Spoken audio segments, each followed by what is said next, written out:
Армысыздар менің YouTube тыңдармандарым. Бүгін сіздерге айна әңгімесінің соңғы бөлімін баяндап беретін боламын. Каналыма тіркеліп, қолдау білдіріп қоюды ұмытпаңыз. Туй аға, тимеші өзің, дұрыс айтады Жолтай.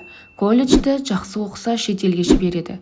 Институттың бірден екінші курсынан оқиды деп інісін жақтаған Қырмызы бауырының шашын ұйпа-тұйпа араластырып тастап, сыңғырлай күліп алды. Түгел отбасы қосыла күлді. Анашым, мен шетелге кетемін дегені үлкен ұлдың.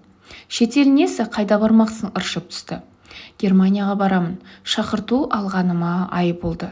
Өзім шешім қабылдағанша ешкімге айтпауды жөн көріп едім, баруды шештім.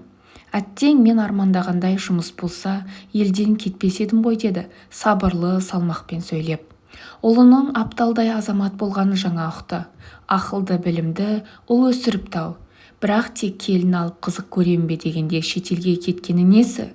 Бұл ойын жасырмай айтты. Тағы да пысық қызы сөйледі, бұл жолы ағасына болысып. Мам, рұқсатыңызды беріңіз. Ағам өте мықты маман. Ағам жасайтын программалар біздің елде әлі қолданыста емес. Дамып жатсақ орала салу қиын емес қой. Ел көріп, жер көріп келсін. Ағылшын тіліне де өте шебер. Үйлену қашпайды. Қазіргі жастар үй жайын жағдайын қамдап алмай, апыл-ғұпыл үйленбейді.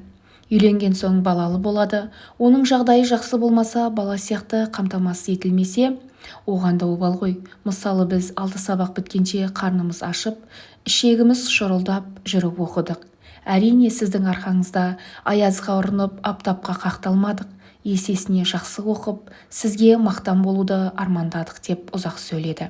Ағасы да, інісі де, анасы да сөзін бөлген жоқ, толқи тыңдады. Құдай берген соң таптым деме, кіресілі шығасылы есімнен бақтым демесе, сойталдай болған балаларының өскен аңғармай қалғанда, ендігі конфронтация жүргізер жөні бар ма? Барсаң бар. Ұлым Германияға Қазақстаннан бір шоқ гүл ала баршы, деді жұмбақтап. Оны кімге беремін, деп таң қалды ұлы. Ешкімге, саябаққа апарып, сәкіге қойып кет. Кімге бұйырса сол алсын, деді тағы да, жұмбағының шешуін айтпай. Абырой болғанда ұлы тергеп жатпады, келісе салды. Балаларының тәртіпті, оқымысты ғана емес, аса бауырмал болып өскеніне жүрегі елжіреп, көз жанарының бұлағы бұрқылдап, қайнап шыға келді. Жолтайын жоламанын кеудесіне қыса құшақтап, қыстыға жылап алды. Бұл күйді де тағы қызы өзге арнаға бұрып жіберді. Билейікші, деді ұшып тұрып. Сөйткенше болған жоқ, Жолтай музыканы тауып үлгерді. Бауырларына еркелей бұраңдай билеген бұрымдысының қасына тұра қалғаны, ұлы анасының қағып алып шыр көбелек айналдыра. Менің анам әлемдегі ең сұлу ана, деп айғай салды. Қырмызы, ағау, анамды айналдырмасаңшы, бас айналады. Мені көтерші, деді сықылықтай. Рас, балам-ау, басым айналады, деді аналары күлкісін тежей алмай. Анығында онсыз да бақыттан бас айналып тұр еді. Ол ер жеткенде анаға әрі қорған, әрі иен екенді. Дәуреннің кешкі асқа шақырғанын баруға бел байлаған айтуға дәті бармай, айналсоқтап берекесі кетті. Түйсікті ол жуынып, шайынып, шашын кептіріп, бетіне маска жағып әрленіп жүрген ананың құпиясын сезгендей. Анашым, мен бүгін үйге қонбаймын. Достарымен сайт ашуға жұмыс жасаймыз, деді де шапшаң қозғалып, тез киініп анасының бетіне сүйіп шығып кетті. Байғұс әйел екі ортада әбден қысылды.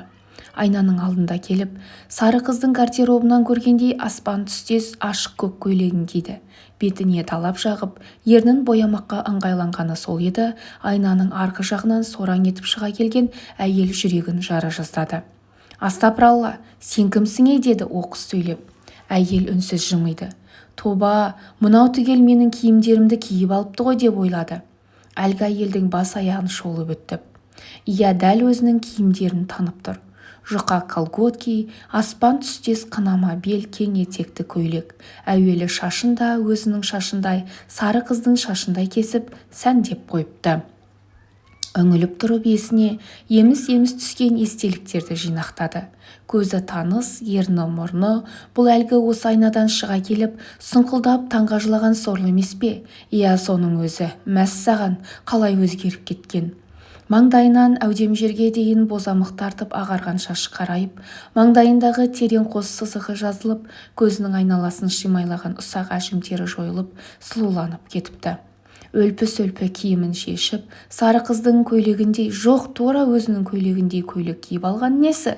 Тілін жұтып қойғандай сұқтана қараған, бөлмедегі әйелді үнсіз бақылаған, айнадағы әйел жымиды. Өзгеріп кетіпсің, деді таңдана. Не, мен бе өзгерген? Күлкі қысты жасыра алмады, күліп жатыр. Айнадағы әйел де жарыса күледі.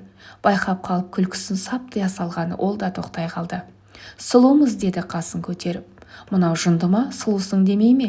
Сұлумын деген несі? Қызық екен, сұлулық іште, жүректе болмай ма? Жан тыныш болмай, жүрек махаббат орнамай, әйел атаулы сұлу болмайды, деді айнадағы әйел.